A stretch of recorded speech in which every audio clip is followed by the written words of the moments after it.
Taco Kids 2 Moral Stories. एक छोटे से गांव की गहराइयों में छुपी एक दिलचस्प कहानी, जहां एक बच्चे की नज़र से देखा गांव का जीवन, परिवार के रहस्य और एक पतंग के रूप में छिपी हर चीज को खोजने का सफर। आइए इस कहानी की दुनिया में साथ चलें और जानें कि कैसे एक बच्चे की मस्ती और समझ अच्छाई की दुनिया को बदलती है। देखिए काकी और पतंग और खुद भी पाएं इसे समझने का नया दृष्टिकोण। उस दिन बड़े सवेरे जब श्यामू की नींद खुली, तब उसने देखा घर भर में कोहराम मचा हुआ है। उसकी काकी उमा एक कंबल पर नीचे से ऊपर तक एक कपड़ा ओढ़े हुए भूमिशयन कर रही हैं और घर के सब लोग उसे घेरकर बड़े करुण स्वर में विलाप कर रहे हैं। लोग जब उमा को श्मशान ले जाने के लिए उठाने लगे, तब श्यामू ने बड़ा उपद्रव मचाया। लोगों के हाथों से छूटकर वह उमा के ऊपर जा गिरा।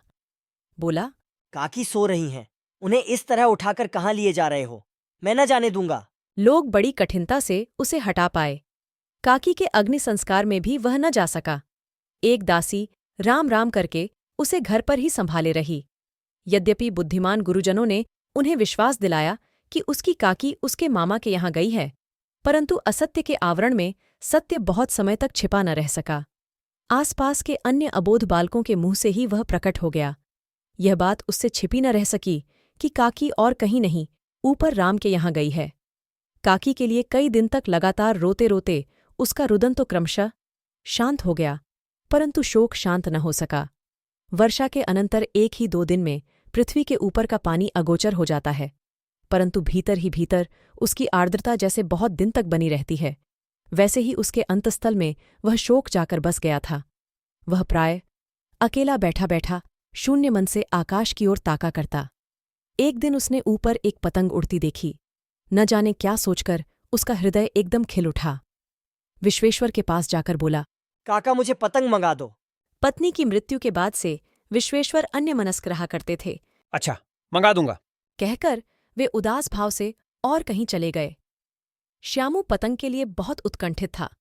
वह अपनी इच्छा किसी तरह रोक न सका। एक जगह खूंटी पर विश्वेश्वर का कोट टंगा हुआ था। इधर उधर देखकर उसने उसके पास स्टूल सरका कर रखा और ऊपर चढ़कर कोट की जेबें टटोलीं। उनमें से एक चवन्नी का आविष्कार करके तुरंत वहां से भाग गया। सुखिया दासी का लड़का भोला श्यामू का समवयस्क साथी था।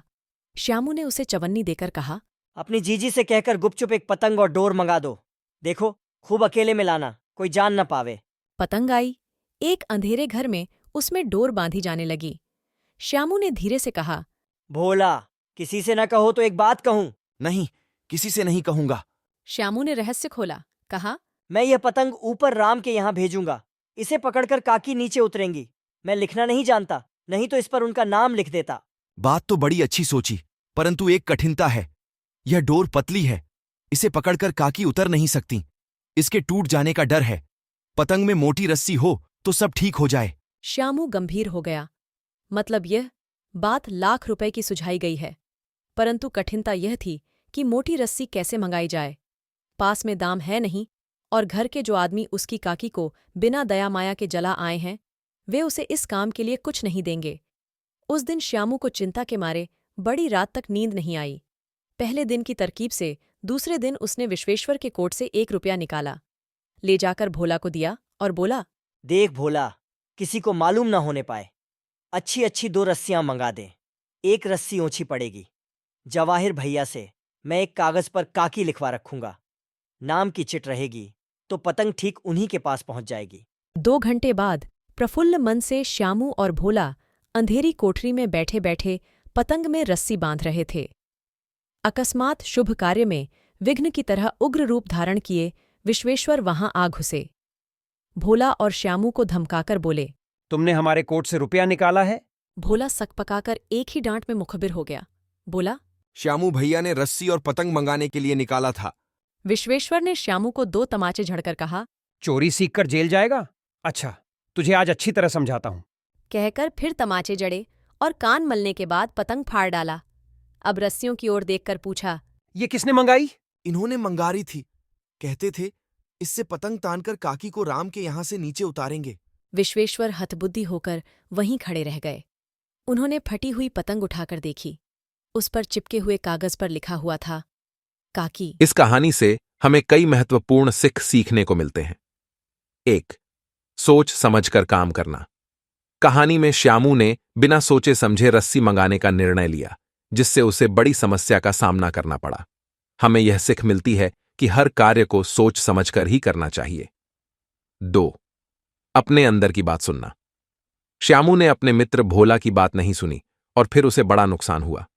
हमें यह याद दिलाया जाता है कि हमें अपने साथी की सलाह को महत्व देना चाहिए। 3. सही समय पर सही निर्णय। विश्वेश्वर ने जल्दबाजी में श्यामू पर तमाचे मारे, जो उसके लिए बुरी बात थी। हमें यह सीखने को मिलता है कि किसी भी स्थिति में सही समय पर सही निर्णय लेना चाहिए। 4. उम्मीद और विश्वास की महत्व। श्यामू ने अंत में उम्मीद और विश्वास रखकर एक नई सोच ली और अपनी मासूमियता को सही दिशा में प्रयोग किया। हमें यह सीखने को मिलता है कि हमें अपने आप पर और अपने आसपास के लोगों पर विश्वास रखना चाहिए।